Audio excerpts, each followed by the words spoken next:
이 실수였어 라고 하는 애들은 사실 들여다보면은 진짜 실수인 것도 있고 아닌 것도 있어. 실제로는 내가 다른 답을 분명히 했어. 해설지를 봤더니 너무 납득이 되고 맞아. 그럼 니는 실수다 그래 그거. 그러니까 해설을 읽어본 다음에 내가 납득이 된다고 해서 그게 실수가 아니다. 니네가 생각했을 때 예를 들면은 실수였어 라고 얘기하는 애들이 있거든.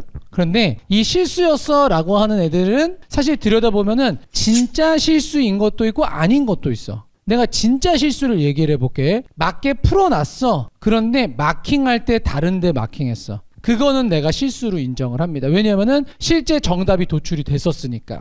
그런데 예를 들면은 본인은 실수라고 생각을 하지만 실제로는 내가 다른 답을 분명히 했어. 그리고 나는 나름대로 이유가 있었어. 그런데 내가 2번을 답을 했는데 예를 들면은 5번이 답이었어. 해설지를 봤더니 5번이 사실 보니까 너무 납득이 되고 맞아. 그럼 니는 실수라 그래 그거를. 그래서 보통은 쉬운 문제에서 그런 경우들이 되게 많지. 정답률이 높고 좀 쉬운 문제에서 내가 맞힐 수 있었다라고 하는 이런 문제에서 니네가 보통은 이거는 실수였어. 그런데 실수였다라고 하면은 그러면 안 좋은 점은 뭐냐면은 공부를 덜 하게 돼요. 더 파보지 않는다는 거야. 그러니까 해설을 읽어본 다음에 내가 납득이 된다고 해서 그게 실수가 아니다. 그럼 보통은 이럴 때는 뭐가 문제인 경우들이 많냐면은 풀이 습관. 이따가 실제 문제들을 보면서도 이야기를 하겠지만 풀이 습관이 잘못되어 있는 경우들이 되게 많아요. 예를 들면은 선지를 쭉 읽고 내가 확인해야 될 부분이 있는데 그걸 확인을 안 했어. 그냥 넘어갔었어. 그런데 거기에 사실은 문제가 있었어. 내가 그거 못 보고 지나간 거야. 그런데 나중에 보니까 맞네. 나 이거 봤으면 내가 이거 답할 수 있었는데 그거는 의미 없어요. 무슨 말인지 알겠지? 그래서 근데 이게 무서운 게 뭐냐면은 얘를 고치는 게 제일 어려워. 또 생각해보면 원래 성적이 제일 잘 오르는 스타일들이 어떤 스타일이냐면은 습관 자체가 아예 없던 사람들이 성적이 되게 잘 올라요. 그러니까 습관이 없으려면 어떻게 됐어? 공부를 안 했어야 돼. 공부를 안 하고 문제를 많이 안 풀어봤었어야 돼.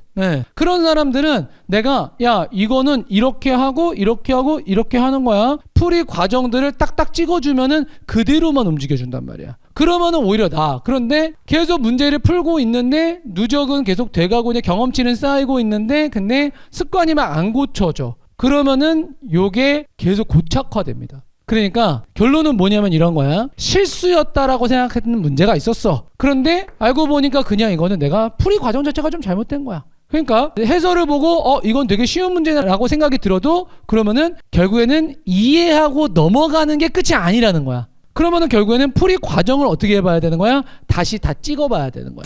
그래서 항상 이제 이런 문제들은 여기서 이걸 이렇게 물어볼 때는 내가 선지에서 뭘 보고 어디에 가서 근거 뭐를 확인한 다음에 얘를 바탕으로 해서 내가 이렇게 판단했어야 해 라고 하면서 아주 천천히 풀이 과정을 일단 한번 만들어 놓고 그 다음에 다음번에 유사한 상황이 또 올 거 아니야, 그치? 그러면 그대로 실행을 해봐. 그래서 만약에 맞았어. 그러면은 그 다음번에 그렇다고 해서 바로바로 막 되는 건 또 아니거든. 그러니까 그냥 몇 번 동안은 그냥 의식적으로 자꾸 그 풀이 과정을 계속 반복을 해주는 거야. 그러다 보면 나중에 생각 안 해도 그렇게 움직여져요.